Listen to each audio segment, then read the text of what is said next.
Good morning, my dear students. Last day we saw the summary of chapter 4 Hearts and Hands.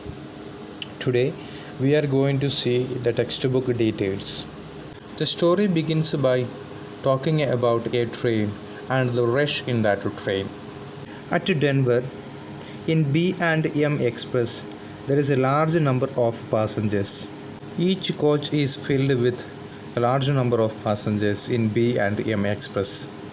In that rushy train, in one coach, there sat a very pretty young woman, dressed in elegant taste and surrounded by all the luxurious comfort of an experienced traveler. It is not her first time. She is comforted in that seat, even though the coach is very rushy and filled with a lot of passengers.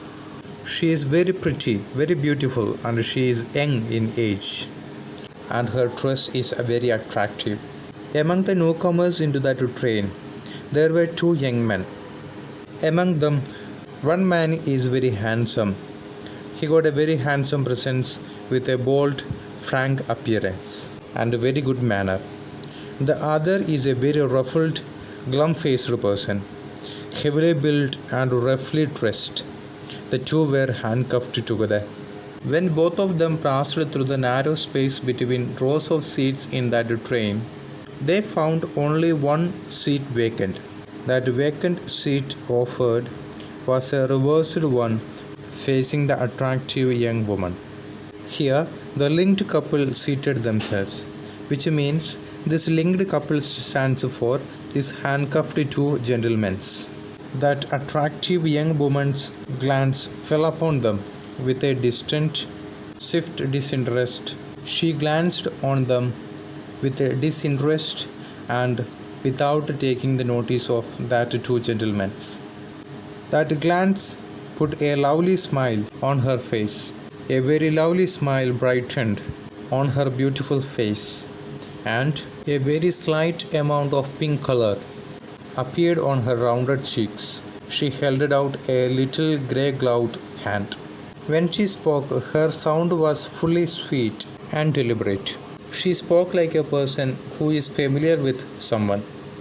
She said, "Well, Mr. Easton, if you will make me speak first, I suppose I must. Don't you ever recognize old friends when you meet them in the West?"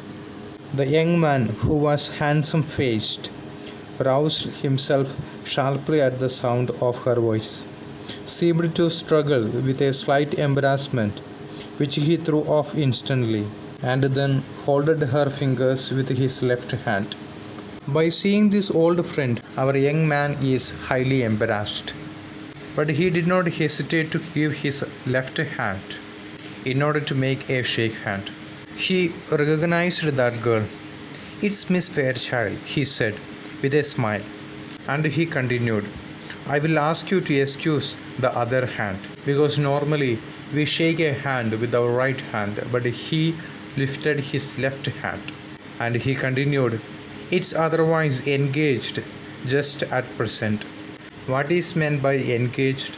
Presently, that hand is handcuffed with the other person's hand. He slightly raised his right hand, and it was bound at the worst by the shining bracelet to the left one of his companion. Here, shining bracelets means that handcuff. Mr. Easton's right hand is handcuffed with the left hand of his companion. The glad look in the girl's eyes slowly changed into a confusion and horror. The glow faded from her cheeks. Her lips parted in a vague, relaxing distress. But our Easton, with a little laugh, as if amused, was about to speak again. That time, the other one interrupted them. He prevented Easton from speaking. The glum-faced man had been watching the girl's appearance with his indirect glances from his keen eyes. He said, "You will excuse me for speaking, miss, but I see you are familiar with the marshal here. If you will ask him to speak a word for me when we get to the pen, he will do it, and it will make things easier for me there." He is taking me to Leavenworth prison. It is 7 years for counterfeiting. Here, the other person who was handcuffed with Mr. Easton is coming in the middle of the young girls and Mr. Easton's communication, and he is stating that you are talking with a marshal here. A marshal means a person who is highly skilled in martial arts and is capable of taking a criminal from one place to another. The glum-faced man noticed the changes in the faces of young pretty women. The happiness vanished from her face. The surprise and glow of meeting her old friend faded from her face. The glum-faced man noticed that changes. In order to make that young pretty girl comfort, he prevented Mr. Easton from speaking again, and he explained the situation.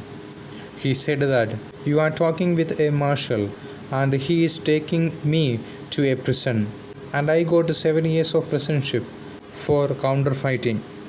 The girl exclaimed, "Oh," she said that with a deep breath and returning color. Returning color stands for coming back to that comfort zone again. So that is what you are doing out here, a marshal, exclaimed that woman. The rest of the chapter we will see in the next class.